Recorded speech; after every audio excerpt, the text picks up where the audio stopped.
Time rhymes, April 21st, 2026. The battery made of salt. The battery made of salt. In 1898, Sir William Crookes stood before the British Association for the Advancement of Science and told the audience that civilization was running out of nitrogen. The problem was wheat. Wheat needs nitrogen to grow. For most of human history, nitrogen came from the soil, replenished by crop rotation, manure, and the occasional flooding river. By the late 19th century, industrial agriculture had stripped the soil faster than nature could replenish it. The only concentrated source of nitrogen available at scale was guano, bird droppings accumulated over millennia on remote Pacific and South American islands, rich in nitrogen, phosphate, and potassium. The guano trade had been one of the strangest booms of the 19th century. In 1856, the U.S. Congress passed the Guano Islands Act, which allowed any American citizen to claim any unclaimed island containing guano deposits and committed the U.S. Navy to their defense. Roughly 200 islands were claimed. Peru fought wars over the Chincha Islands, whose guano was worth more per ton than most metals. By the 1870s, the supply was running out. By 1880, all known deposits had been mined bare.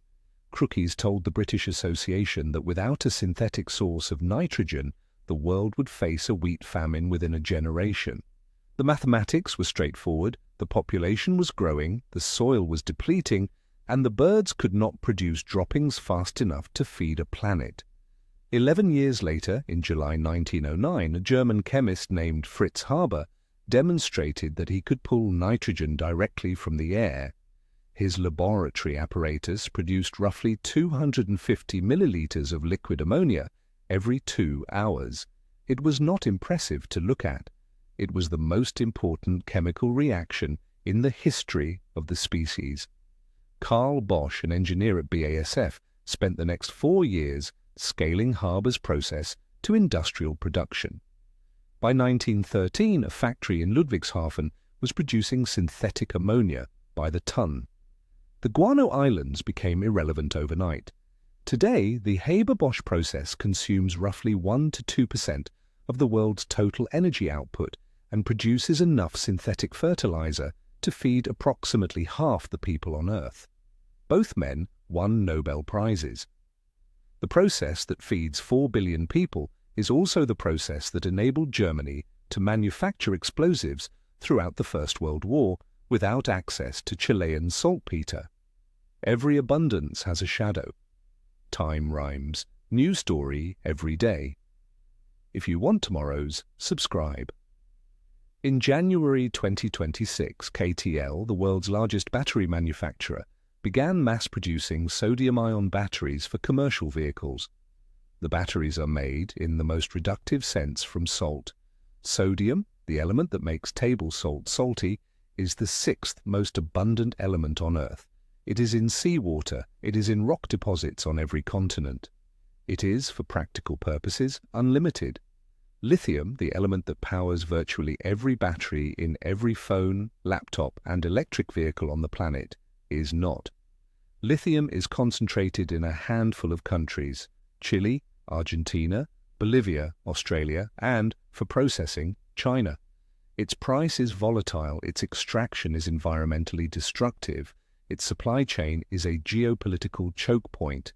CATL's second-generation sodium-ion batteries entering mass production in 2026 have an energy density of 175 watt-hours per kilogram, comparable to the lithium iron phosphate batteries that currently dominate the Chinese EV market. They cost roughly $70 per kilowatt-hour, heading toward $40 by 2027. They are safer. Sodium does not catch fire as readily as lithium. They work better in cold weather, and they are recyclable. 250,000 delivery vans in China are already running on sodium. BYD has developed sodium cells with a cycle life of 10,000 charges. The trade-off is weight. Sodium-ion batteries store less energy per kilogram than the best lithium cells, which matters in passenger cars but matters much less in delivery vans, buses, and grid storage, where cost per cycle matters more than weight. The structural parallel to Haber-Bosch is the substitution. In 1898, the world's food supply depended on a finite resource, guano, concentrated on a few remote islands. By 1913, it depended on nitrogen pulled from the air, which is 78% of the atmosphere and available everywhere. In 2025, the world's battery supply depends on a finite resource, lithium, concentrated in a few countries. In 2026, it is beginning to depend on sodium, which is dissolved in every ocean and buried under every continent. Haber-Bosch did not merely solve the nitrogen problem. It made the nitrogen problem disappear. The question was never whether there was enough nitrogen. There was always enough nitrogen. The question was whether anyone could reach it. Haber reached it. The islands became irrelevant. The question for sodium ion is the same. There was never a shortage of sodium. There was a shortage of the engineering required to make it store electricity as well as lithium. If CATL and BYD have solved that problem, and 250,000 delivery vans suggest they have, then the lithium choke point does not need to be negotiated. It needs to be bypassed. Crookes warned of a nitrogen famine. Haber made it a footnote. The world is warning of a lithium shortage. The answer, it turns out, was in the salt.